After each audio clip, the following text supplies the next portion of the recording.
भारत से सिर्फ अंग्रेजों को नहीं भगाना है, अंग्रेजियत को भगाना है।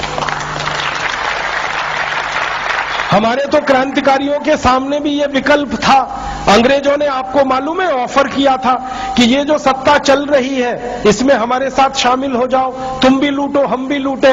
सारे क्रांतिकारियों ने साफ मना किया था कि इस लूट की व्यवस्था में हमें शामिल नहीं होना, हमें संपूर्ण आजादी चाहिए, संपूर्ण स्वराज्य चाहिए। और जिस क्रांतिकारी ने ये बात सबसे पहले कही थी ना, उन्हीं का नाम था नेताजी सुभाष चंद्र बोस। आपको मालूम है उनके जीवन की विडंबना क्या थी? उनको आईसीएस की नौकरी में सेलेक्ट होना पड़ा उनके पिताजी की इच्छा की पूर्ति के लिए।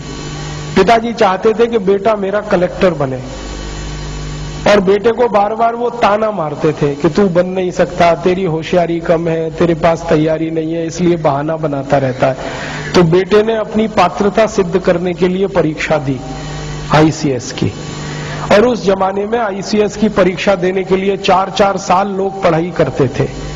नेताजी सुभाष चंद्र बोस ने सिर्फ 7 महीने पढ़ाई की थी, और उतनी पढ़ाई में उन्होंने आईसीएस के टॉपर की लिस्ट में 4थी पोजीशन पाई थी। उस जमाने में आईसीएस टॉप करना किसी भारतीय लड़के के लिए तो संभव ही नहीं था, क्योंकि अंग्रेज टॉप किया करते थे उस परीक्षा में। वो पहले भारतीय व्यक्ति थे जिनको 4था स्थान मिला टॉपर लिस्ट में। बड़ी मजेदार घटना है, वो लंदन गए थे, कैम्ब्रिज यूनिवर्सिटी में एडमिशन होके आईसीएस में बैठे थे। तो जिस दिन रिजल्ट आया ना, तो उनके सहयोगी गए थे रिजल्ट देखने के लिए, वो नहीं गए।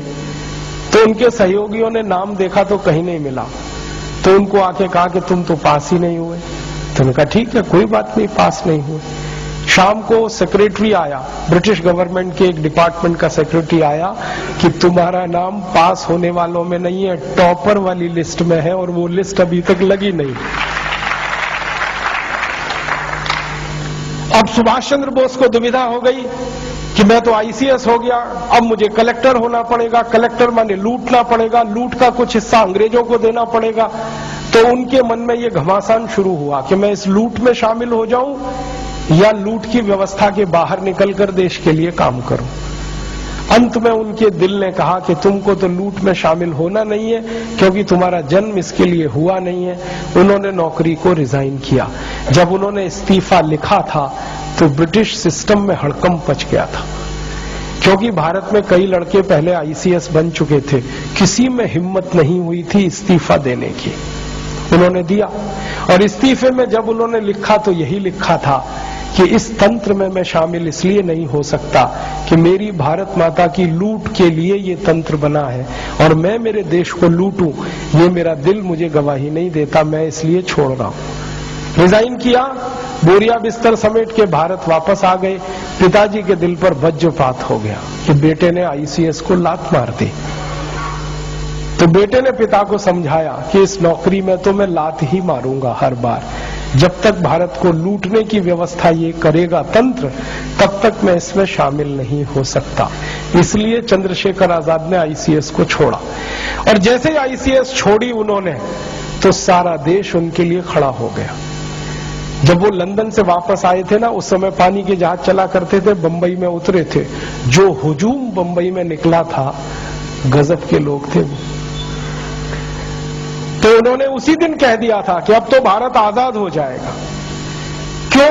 जब मुझे समर्थन देने के लिए इतने लोग भारत में हैं, तो मैं जब गांव-गांव जाऊंगा तो कितने लोग खड़े हो जाएंगे। उसी कॉन्फिडेंस से, उसी आश्वासन पर उन्होंने आजाद हिंद फौज का गठन किया था, वो भी भारत से बाहर जाके। और जब फौज बनाई थी तो माताओं ने अपने मंगलसूत्र उतार के उनको दान किए थे।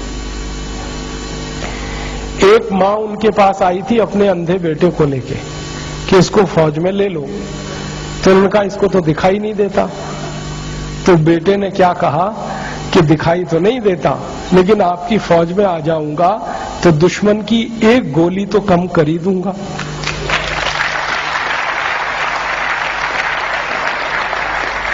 ऐसा उत्साह, इतना समर्थन। तो मुझे तो यही भरोसा होता है कि उस जमाने में अगर इतना उत्साह और समर्थन मिला देश के क्रांतिकारियों को, तो आज क्यों नहीं मिलेगा, जरूर मिलेगा।